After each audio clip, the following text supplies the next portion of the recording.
Jangan apa istilah itu ojo ke susu macam-macam. Pertama saya mengatakan itu mungkin basa-basi untuk tidak menimbulkan reaksi yang cukup kuat dari katakanlah dalam ini PDI Perjuangan dan sebagainya.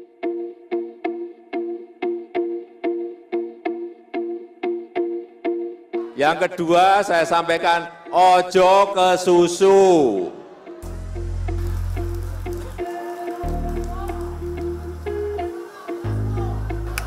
Projo ke Prabowo kemarin, apakah ini semakin menguatkan sebenarnya? Bagi saya sih udah jelas lah.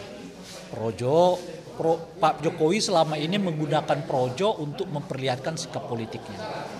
Dengan projo mendatangi Pak Prabowo dan menyatakan dukungan, ya itu artinya Pak Jokowi ada di situ. Sudah nggak bisa lagi kita tafsirkan gitu. Tapi kenapa tadi misalnya, kenapa jangan apa istilah itu ojo ke susu macam-macam. Pertama saya mengatakan itu mungkin basa-basi untuk tidak menimbulkan reaksi yang cukup kuat dari katakanlah dalam ini PDI Perjuangan dan sebagainya. Nah yang kedua boleh jadi untuk menekan kemungkinan itu yang saya sebutkan tadi blok politik baru. Nah blok politik baru itu tadi kan PDI macam-macam dan seterusnya itu. Jadi Pak Jokowi jaga juga terus. Jangan sampai PDI merasa ditinggalkan macam-macam dan seterusnya. Tapi jejaringnya jalan terus kan.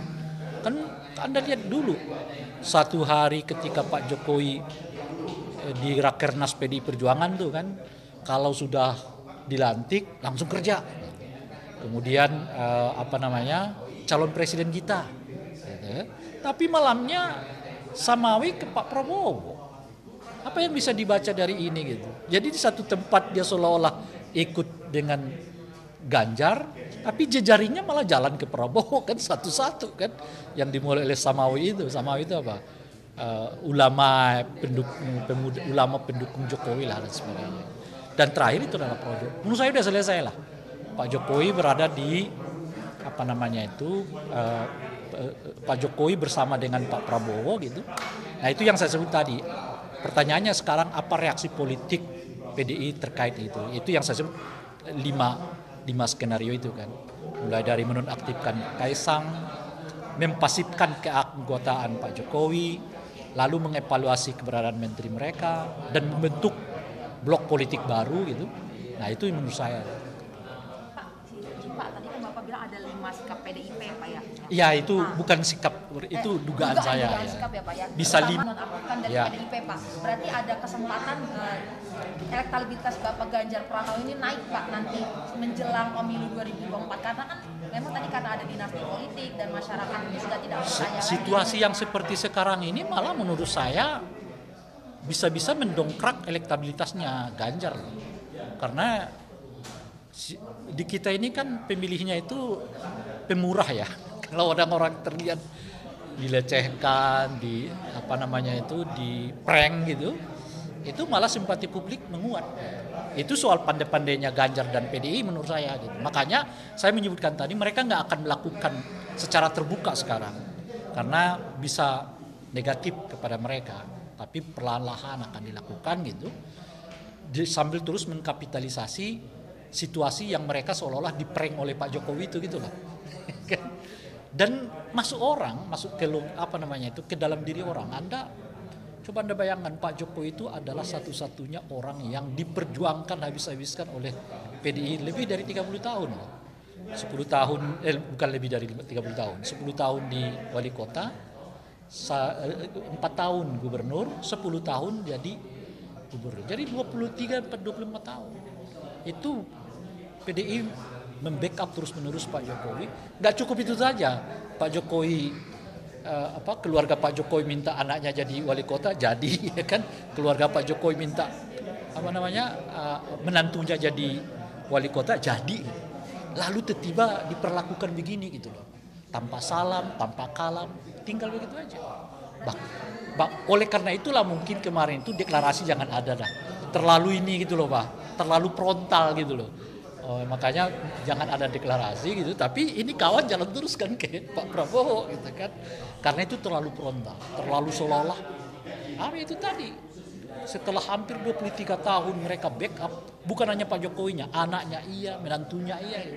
Lalu Anda dengan tenang deklarasi mendukung salah satu calon presiden, itu bisa image Itu yang saya sebutkan. Tapi pada saat bersamaan, kalau Ganjar dan PDI mampu mengkapitalisasinya, boleh-boleh kemudian mereka naik suara dari peristiwa ini gitu. Nanti atas dasar dinasti politik yang dilakukan oleh Pak Jokowi itu Pak, berarti nanti ada harapan masyarakat pilihan capres selain dinasti politik itu ada di Ganjar gitu ya Pak? Ya itu kita nggak tahu. Ya, itu yang saya sebut ini soal kemampuan kapitalisasi. Kan. Nah sejauh apa nanti kemampuan kapitalisasi Ganjar dan koalisinya untuk menaikkan elektabilitas mereka ya kita nggak tahu. Tapi peluang itu ada sekarang, itu yang mau katakan. Berarti nanti ada kalau misalnya ada keputusan MK. Sama dengan menurut saya dengan situasi begini belum tentu kehadiran Gibran dengan Pak Prabowo itu menaikkan elektabilitasnya. Belum tentu juga. Orang itu tadi kalau tidak reaksi negatif itu sekarang relatif umumnya adalah orang-orang yang dekat dengan Pak Jokowi yang bereaksi negatif terhadap situasi yang sekarang. Pak terakhir Pak soal Ojo Kesusu tadi Pak, itu kira-kira bisa diisyaratkan sebagai bahwa Jokowi ini kan Projo pengennya Prabowo sama Gibran. Ya. Apakah ini juga menjadi sinyal kalau ini Gibran udah nggak akan bisa maju karena mungkin putusan Mahkamah Konstitusi kuat untuk menolak? Ya bisa karena itu satu tentu. Tetapi menurut saya, kalaupun diterima menurut saya seperti yang saya sebutkan tadi, dengan situasi politik begini nggak mudah lagi ternyata bagi Gibran gitu. Kenapa gitu? Kalau Golkar ngotot nggak bisa masuk. Ya ini soal Golkar lagi ya. Gitu. Nah yang kedua penerimaan publik terhadap situasi ini juga menurut saya merosot. Gitu. Nah oleh karena itu dan yang ketiga faktor KPU-nya kan.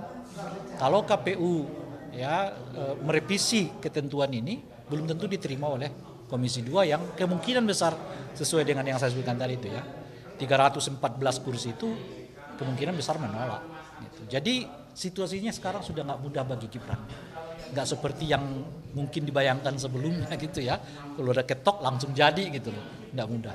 Ini salah satu kuncinya sekarang ada di Golkar, dia mau terima apa enggak gitu.